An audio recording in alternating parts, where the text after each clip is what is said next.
Dorothy and her husband Michael separated a few months after the birth of their son Aidan.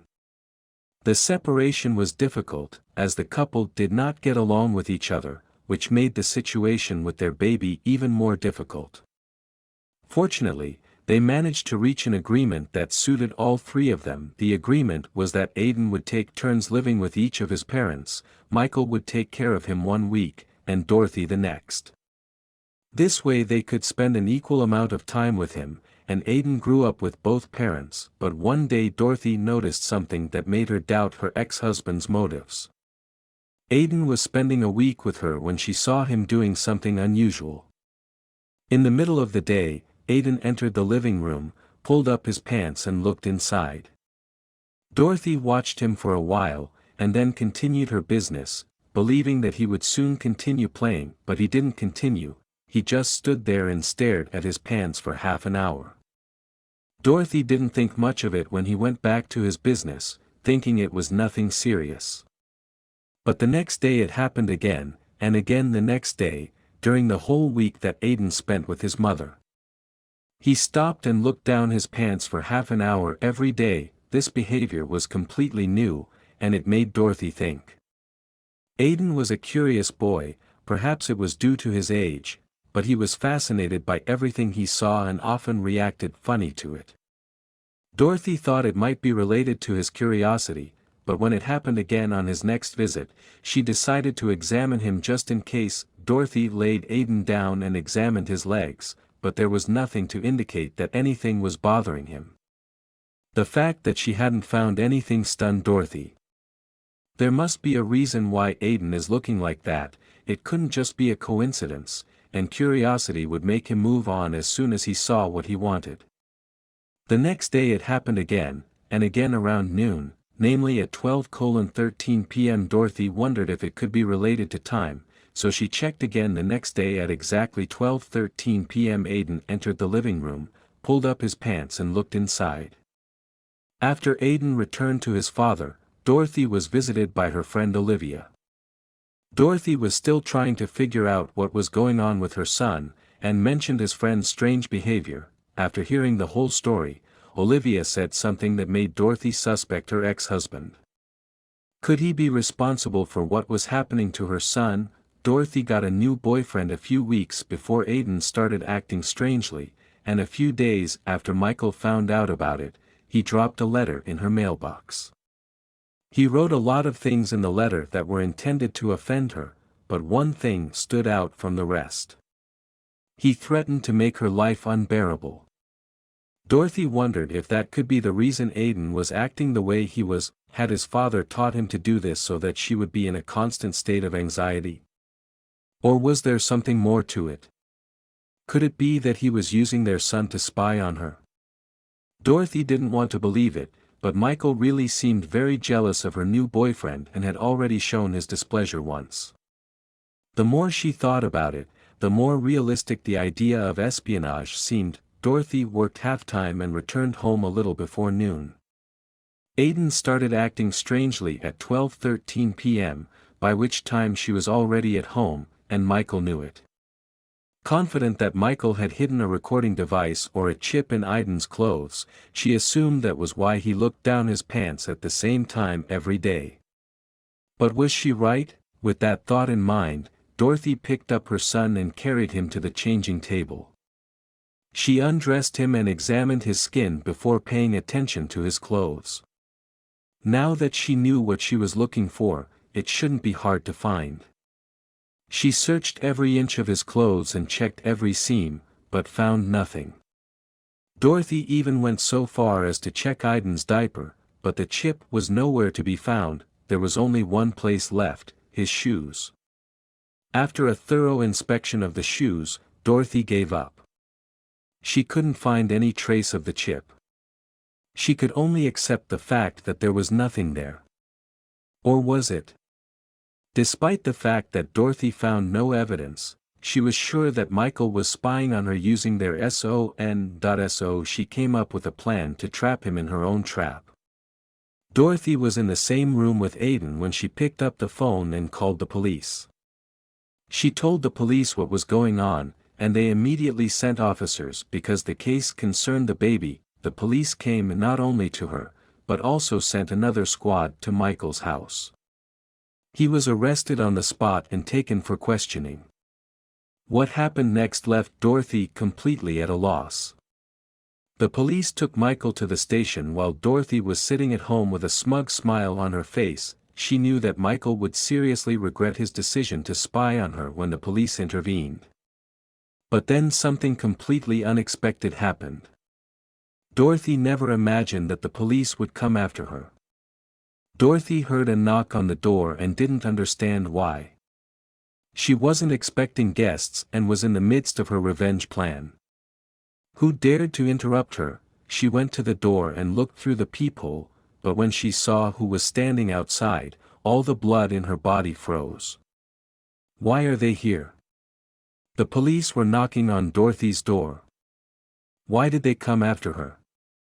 They should have taken Michael, not her. She knew she could only let them in. How can I help you, officer? She asked. The officer greeted her with a smile before saying something unexpected. Were her suspicions about Michael correct? The policeman explained to Dorothy what they had learned from her ex-husband. They put him in an interrogation room at the local police station and started asking questions about the espionage, but the strangest thing was how well he could lie. He looked pretty sure he didn't know what was going on, but things weren't what they seemed. The officer told Dorothy that Michael was completely confused by the arrest, that he didn't seem to know they were coming, and he also didn't know what they were talking about when it came to espionage. When it was explained to him that they had reason to believe that he had inserted a chip into his son's pants, he was stunned. Was he really lying? Dorothy couldn't believe her ears. Nothing made sense. If he had really been eavesdropping on her, he would have known that the police were coming. Soon she will find out what her ex-husband is really capable of. The officer at Dorothy's house explained the real reason for his visit. He said they had to take special measures to make sure her son was not in real danger. With her permission, the officer took out a special device to detect if her son had spy chips on him. He said it would be harmless and would only take a minute. But what will the officer discover? The officer greeted little Aidan and asked if he could be examined. Aidan laughed and readily agreed, because for him it was just a game. The officer carefully examined Aidan with a scanner. After 5 minutes of searching, he made an incredible discovery. The officer looked at Dorothy, who was impatiently waiting for the result. The officer shook his head and said, "Well, that's good news. I can't find anything on your son." But it wasn't necessarily good news for her. Was there really no reason to worry, or was Michael smarter than she thought? The officer left Dorothy's house and said he would inform her of any new details.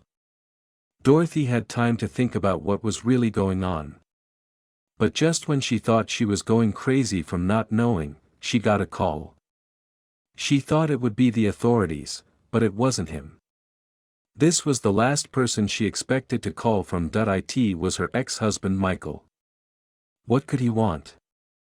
Was he going to threaten her again or tell her that he had exposed her? She didn't want to answer the phone, but she needed to know how much he knew. Sighing, she answered the phone, but she wasn't ready for what he would say.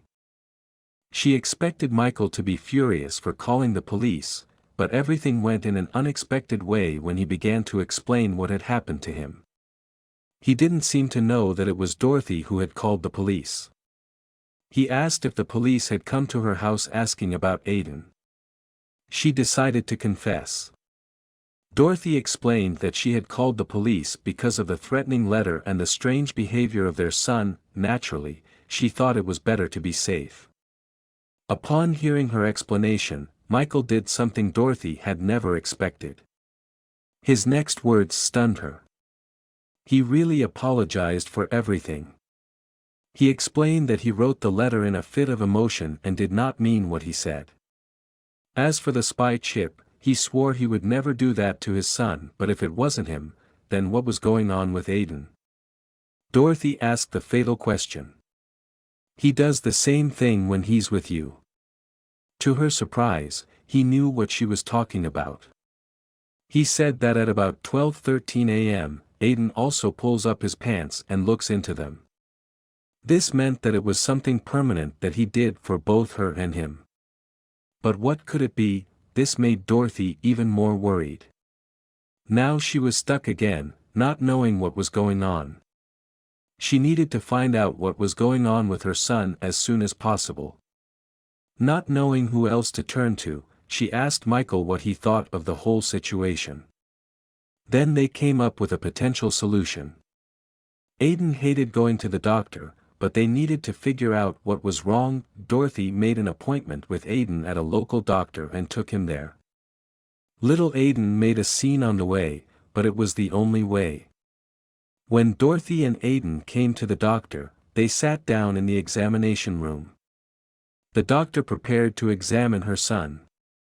The doctor distracted Aidan with a lollipop, telling him that if he survived the examination, he could keep it for himself. Aidan's eyes lit up with joy, and he nodded vigorously. The doctor examined Aidan and did not notice any obvious signs of anything unusual. He did a more thorough examination, and after 10 minutes of searching, he had news for the troubled mother.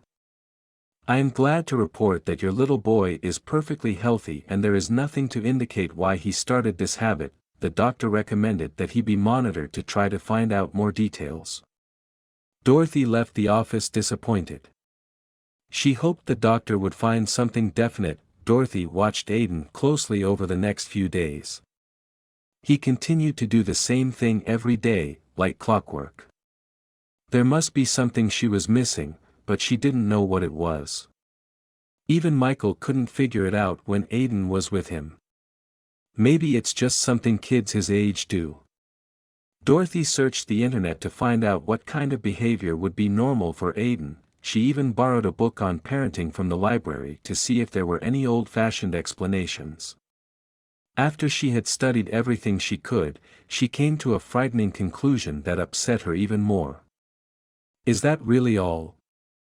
All the books and web pages came to the same conclusion: Aidan's behavior is not described in any book. She had to come to terms with the fact that her son was just crazy. But then her phone rang. She saw that it was her doctor. What news could he have? The doctor told Dorothy that he wanted to see Aidan as soon as possible. They quickly arranged an appointment for the next day. What did he learn about her son's behavior? Dorothy hoped for a breakthrough, but did not expect the strange and unusual method that the doctor was going to use.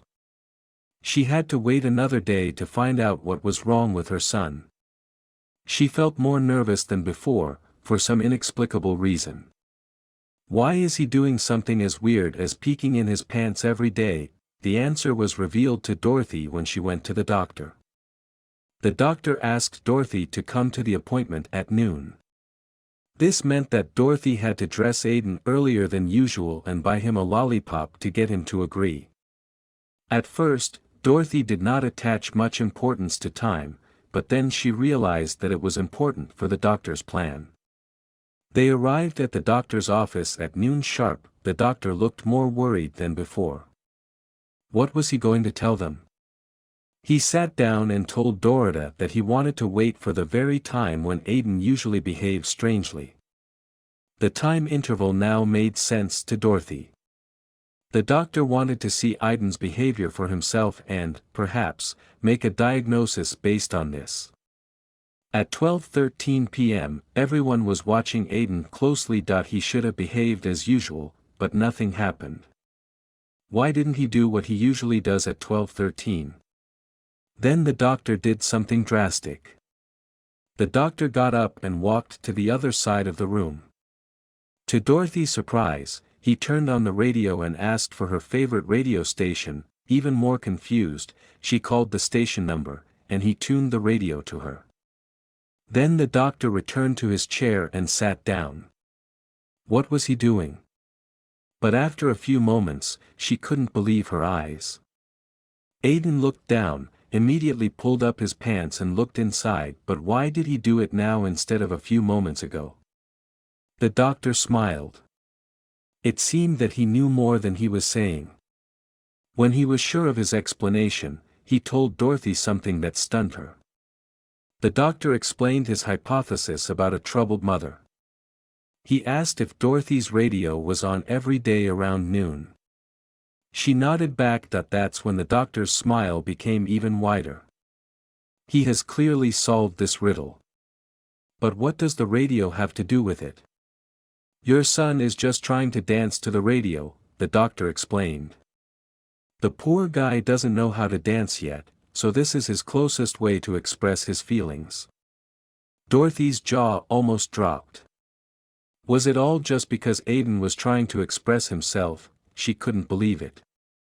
The doctor said he would outgrow it with a little support, so Dorothy signed him up for a toddler dance class. He learned how to dance properly and never unexpectedly pulled up his pants again.